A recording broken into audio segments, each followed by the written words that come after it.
Welcome back to All This Math. This is Professor Parker, and today's video is dedicated to some students down at Widener Partnership Charter School down in Chester, PA, in Miss Young's class. I want to go over a quick video on long division, how to do long division, what steps to utilize to answer questions when you're using long division, and just kind of try to make sense of it, because long division can be a little challenging, but it's not really difficult. It's more tedious, right? It's a step-by-step process. And I'm gonna talk about the steps. All right. So first off, let's first read the problem and read what it says. This says, and the way you read it is, you look for the number inside the long division sign. Sometimes this is referred to as what we call a vinculum. A vinculum. This horizontal bar up here is called the vinculum. I don't know what this little piece might be referred to as, but this number inside the long division sign is called the dividend. So we say that first. So this is kind of like saying 3,875 divided by 5. I know it seems backwards, but it is what it is. All right. So we think of that as 3,875 divided by 5. Right.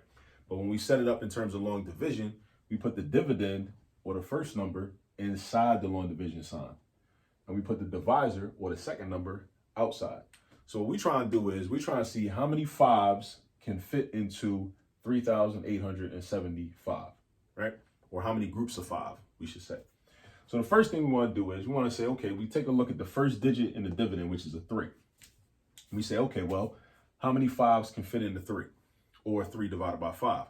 That don't give us a whole number because 5 is bigger than 3. So really, no 5s can fit into 3. Right? So 0. So we could write a 0 up here, but we don't need to, right? So then we say, okay, since no 5s can fit into 3, we go to 38.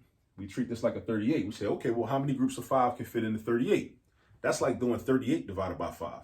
Now, in order to do this, you got to know your multiplication facts. Because if you know your multiplication facts, then you're going to know your division facts. So you got to do yourself a favor and memorize your multiplication facts. You need to know your 5 timetables. 5 times 1, 5 times 2, 5 times 3, 5 times 4, 5 times 5, and so on and so forth. When your divisor is a 5, right? Because I know my multiplication facts, because I've been practicing for so many years. I know that 5 times 7 is 35. So I know that 7 groups of 5 can fit into 38. So basically, 38 divided by 5 is going to be 7. But 5 doesn't go into 38 evenly, though. It doesn't, and it doesn't have to. We just want to know how many whole groups of 5 can fit into 38. And we know that since 5 times 7 is 35, we know that 7 groups of 5 can fit into 38, 7 whole groups. 8 is too much because 8 times 5 is 40. 40 is more than 38. So 35 is the closest number to 38. So that's why we say, okay, 7 groups of 5 can fit into 38. So because that's a 7, we write the 7 above this 8 right here. All right. And also another thing about long division is that there's a pattern to long division. You first do division, which we just did, and then you're going to multiply, which we're about to do. And then after that, you're going to subtract. And then you start the pattern all over again. Then you divide again. Then you multiply. Then you subtract until you run out of digits, right? So 3 letters to help remember this process. DMS. DMS. Divide, multiply, subtract. Divide, multiply, subtract. We just divided. Now I'm going to multiply this 7 by the divisor, or the 5. 7 times 5 is 35. So we take 35 and you write it underneath for the 38. And then we're going to do our third step, which is to subtract. 38 minus 35. 38 take away 35, that's 3. So we just did our 3 steps. We divided, we multiplied, we subtracted. Now we're going to start it over. So now, I'm not going to try to divide 3 by 5. I'm going to bring this 7 down. That's another detail that you got to remember. You will have to bring numbers down from the dividend. You're going to have to bring digits down from the dividend, right? Before you divide a second time or a subsequent time.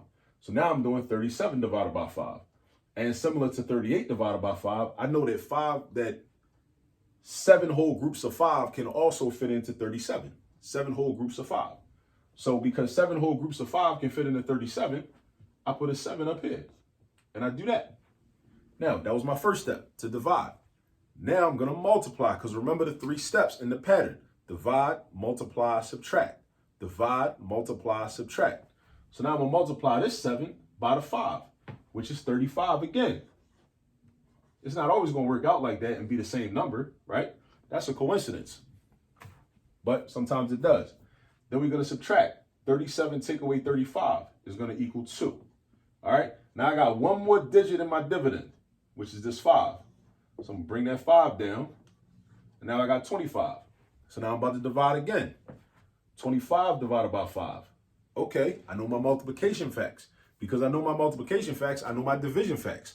I already know that 5 times 5 is 25. So if 5 times 5 is 25 even, then 25 divided by 5 must be 5. So therefore, I put a 5 up here above this 5, and that's my division step. Then I'm going to multiply. I'm going to do 5 times 5, which is 25. Draw my line, and I subtract. So I just multiplied, and now I'm going to do my last step, which is to subtract, and 25 minus 25 is 0.